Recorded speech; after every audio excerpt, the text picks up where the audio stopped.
3 महीने में JEE crack, 11th wasted still IIT possible, और तमाम तरीके की ऐसी यूट्यूब पर भरमार है वीडियोस की जिनको देखकर ऐसा लगता है कि आईआईटी से ज़्यादा कंपटीशन तो यूट्यूब के थंबनेल्स में चल रहा है। और ऐसी वीडियोस देखने के बाद होता क्या है, day 1 motivation high, day 2 discipline dead.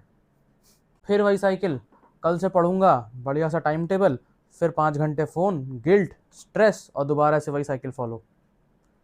हो क्या रहा है हमारे साथ, ये समझने के लिए आज मैं इस वीडियो को बना रहा हूँ। और ना कोई ऐसा हाई फाई प्लान देने वाला हूँ, शायद एक ऐसा रोड मैप दूंगा जो उतना सही भी ना लगे, उतना ग्लैमरस ना लगे, लेकिन तुम्हारी जेई की प्रिपरेशन को वो या तो आईआईटी लेवल तक लेके जाएगा, और अगर तुमने इस वीडियो को हवा में देखा तो ये 11th वेस्टेड वाली वीडियो तक तुम्हें लेके जाएगा। पॉइंट नंबर 1, सबसे पहले ये समझो, जे डबल ई मोटिवेशन से नहीं निकलता। सबसे पहले ये चीज़ अपने दिमाग में डालो। बहुत बच्चे सोचते हैं कि बस मोटिवेशन मिल जाए और उसके बाद फिर मैं पढ़ूंगा, लेकिन समझो एक चीज़, मोटिवेशन एक बहुत ही चीप चीज़ है। 2 रील्स देखोगे मोटिवेशन आ जाएगा, 2 घंटे बर्बाद करोगे, वापस से उसी साइकिल में फंस जाओगे। मोटिवेशन से गेम नहीं जीता जाता, बोरिंग कंसिस्टेंसी से जीता जाता है। हाँ, बोरिंग कंसिस्टेंसी, बहुत बोरिंग। अगर सिलेक्शन मोटिवेशन से हो रहा होता तो हर मोटिवेशनल वीडियो के नीचे आईआईटीएन से कमेंट सेक्शन भरा होता बिल्कुल, लेकिन ऐसा नहीं है। कोई सिनेमैटिक म्यूजिक नहीं बजेगा, रोज वही सेम चीज़ रिपीट करनी होती है। क्लास, रिवीजन, प्रैक्टिस, फिजिक्स के डाउट, केमिस्ट्री के डाउट, मैथ्स के डाउट, भैया ये फंस गया, ये सवाल और कैसे हो सकता है, इस सवाल का करने का और क्या क्या तरीका हो सकता है, हम नई नई अप्रोचेस जाने। वही एक तरीका होता है, वही एक घिसा पिटा रूल है, और उसी को करके आईआईटी निकलता है। और ये वो पहली जगह है जहाँ एक एवरेज बच्चा टॉपर से अलग हो जाता है। टॉपर आगे निकलता जाता है, निकलता जाता है, निकलता जाता है, और एवरेज एवरेज ही रह जाता है। पॉइंट नंबर 2, तुम्हारा सबसे बड़ा दुश्मन केमिस्ट्री का वो सब्जेक्ट नहीं, फ़ोन है। तुम्हारे हाथ में जो फ़ोन है, वही वही तुम्हारा सबसे बड़ा दुश्मन और सबसे ज़्यादा इस्तेमाल का पोटेंशियल रखने वाला ऑब्जेक्ट है। तुम्हारा फ़ोन तुम्हारे फ्यूचर को धीमे धीमे मार रहा है। उस फ़ोन ने, उस इंस्टाग्राम रील्स ने तुम्हें इतना एडिक्ट कर दिया है कि तुम्हारा फोकस स्पैन घट के ख़त्म हो गया है बिल्कुल। कहाँ तुम 2-3 घंटे पढ़ने वाले बच्चों का स्कैम, अब जो फोकस टाइम टाइम स्पैन है वो सिर्फ 15 से 20 मिनट भी रह गया है, और 20 मिनट बाद ही तुरंत तुम्हें रील देखने का मन करने लगता है। फ़ोन को दूसरे रूम में रखो, इंस्टाग्राम को तुरंत डिलीट करो, टेलीग्राम को सिर्फ इस्तेमाल करो लेक्चर्स देखने के लिए, टेलीग्राम तुम्हारे फ़ोन में होना चाहिए, और व्हाट्सअप कुछ इंपॉर्टेंट काम के लिए। और इंस्टाग्राम तुरंत डिलीट करो, डीएक्टिवेट नहीं करना है अकाउंट को, अकाउंट डिलीट करना है, ताकि दोबारा ना तुम इंस्टॉल कर सको उसे। अकाउंट डिलीट करो, इंस्टाग्राम डिलीट करो, शॉर्ट्स बंद करो, यूट्यूब की बिंज वॉचिंग को बंद करो, और आज से ये रूल बना लो कि मैं सिर्फ टेलीग्राम खोलूंगा और अपना कोचिंग ऐप खोलूंगा बस। पहले 10 दिन बहुत मुश्किल लगेंगे, ऐसा लगेगा कि अब नहीं हो पाएगा, लेकिन वही तुम्हारी परीक्षा का दिन है, वही तुम्हारे परीक्षा के दिन है। उसके बाद तो फिर ऑटोमेटिक ऑटो ड्राइव मोड पे सब चीज़ें चलने लगी। पॉइंट नंबर 3, हसल कल्चर के चक्कर में मत पड़ो। आजकल हर दूसरा एस्पिरेंट चाहता है कि एक ना डेंजरस स्ट्रेटजी बता दो। भाई, जेई डेंजरस स्ट्रेटजी से नहीं निकलता, सस्टेनेबल स्ट्रेटजी से निकलता है। सुबह 4 बजे उठो, रोज 15 घंटे पढ़ो, स्लीप इज फॉर वीक, सब जुमले हैं, सब जुमले हैं। ये एक प्रिपरेशन है, मिलिट्री ट्रेनिंग नहीं है।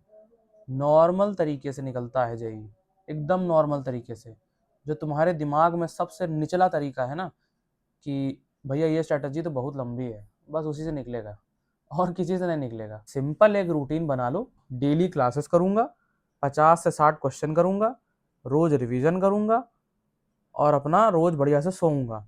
सोने में भी कोई दिक्कत नहीं होनी चाहिए, पढ़ाई में भी कोई दिक्कत नहीं होनी चाहिए, खेलने में भी कोई दिक्कत नहीं होनी चाहिए। अगर तुम क्लासेस टाइम पे कर रहे हो, 50-60 क्वेश्चन सॉल्व कर रहे हो, रिवीजन कर रहे हो, मैं बता रहा हूँ आराम से 1 से 1.5 घंटा बचेगा अगर तुम इंस्टाग्राम नहीं देखोगे, मोबाइल पे टाइम वेस्ट नहीं करोगे। तुम्हें खेलो कुछ ना, बैडमिंटन खेल लो मोहल्ले में, अपने लोकेलिटी में रहते होगे, कुछ भी होता होगा, बैडमिंटन होता होगा, कुछ भी होता होगा, कुछ भी खेलो, माइंड फ्रेश करो, गिटार बजाना सीख लो, कुछ भी कर लो। उन 1 1.5 घंटे, वो 1 1.5 घंटा तुम्हारे पास है, तुम्हें जो करना है करो। लेकिन जब पढ़ाई कर रहे हैं तो पढ़ाई ही करेंगे। नंबर 4, सबसे बड़ा ट्रैप, रिसोर्स एडिक्शन। ये एक ऐसा एडिक्शन है जो 11th क्लास के बच्चों को लग जाता है, और 11th क्लास के बच्चे इसको फूकते भी बहुत हैं। तरह तरह की किताबें लेंगे, सबसे बड़ा कलेक्शन 11th वालों के पास है इस समय। पता नहीं कौन कौन सी किताबें लेके आए हैं, और एक भी नहीं सॉल्व होगी उसमें पूरी। मैं अभी लिख के दे सकता हूँ, कहीं एक भी पूरी सॉल्व नहीं होगी। सेंगेज, एच.सी. वर्मा, एरोडोव, क्रोटोव, ब्लैक बुक, पता नहीं क्या क्या। किताबें बुरी नहीं है, तुम्हारे पास टाइम नहीं है लेकिन इसको लगाने का। सच बताऊं तो रिसोर्सेज ज्यादा होने का मतलब प्रिपरेशन स्ट्रांग होना नहीं होता। सच्चाई ये है कि 90% जेई एस्पिरेंट्स अपने कोचिंग का मॉड्यूल भी नहीं खत्म कर पाते। खत्म तो छोड़ो, उनसे 50% मॉड्यूल भी नहीं लगा होता। 95% कोचिंग के जो जाने वाले, ऑफलाइन के बता रहा हूँ, ऑफलाइन के बच्चे हैं, तुम उनका मॉड्यूल खोल के देख लो, 80% से ज़्यादा नहीं लगा होगा। और जिसके 90% से ज़्यादा लगा है, उसके टेस्ट में अच्छे नंबर आ रहे हैं, वो मेंस में सिलेक्ट होगा मिनिमम, और ज़्यादा जोर लगाएगा तो एडवांस में भी सिलेक्ट हो जाएगा। तो ये गोल्डन रूल है कि मॉड्यूल को आप अपनी पहली प्रायोरिटी पर रखो। मैं ये नहीं कह रहा किताबें मत लगाओ, मैं इसको बिल्कुल नहीं कह रहा, लेकिन मैं ये कह रहा हूँ पहले मत लगाओ। मॉड्यूल अगर खत्म हो गया, तुम्हारे पास टाइम बहुत है, पूछ लो भाई कौन सी किताब लगानी है, मैं बता दूंगा तुम्हें कौन सी किताब लगानी है, तुम लगाओ किताब। लेकिन लेकिन लेकिन अगर मॉड्यूल नहीं खत्म है और सिर्फ तुम फोमो के चक्कर में किताबों पे जा रहे हो कि भैया मेरा एक क्लास में दोस्त है, वो ना बहुत अच्छी अच्छी किताब लगाता है, फिजिक्स गैलेक्सी लगाता है, सेंगेज लगाता है, एरोडोव लगा लेता है, वो तो मॉड्यूल लगाता ही नहीं है, उसको देखकर तुम्हें वो काम नहीं करना है। जो मैं बोल रहा हूँ उसको सुनो। अगर मैं जेई दे के आया हूँ तो शायद तुमसे ज़्यादा जानता हूँ। अगर तुमने मॉड्यूल लगा लिया तो तुम भी वहीं पहुँचोगे जहाँ वो पहुँच रहा है। मेरी बात, इस बात को समझो थोड़ा सा। अगर अभी तुम 11th में हो, अभी जब तुम 12th में जेई दे दोगे तो तुम भी मेरी बात पर एग्री करोगे, लेकिन जो आज मेरी बात मानेगा वो ड्रॉपर की स्ट्रेटेजी नहीं देखेगा, और जो आज मेरी बात नहीं मानेगा, बोलने की ज़रूरत नहीं है, फिर वक्त खुद ही समझा देगा।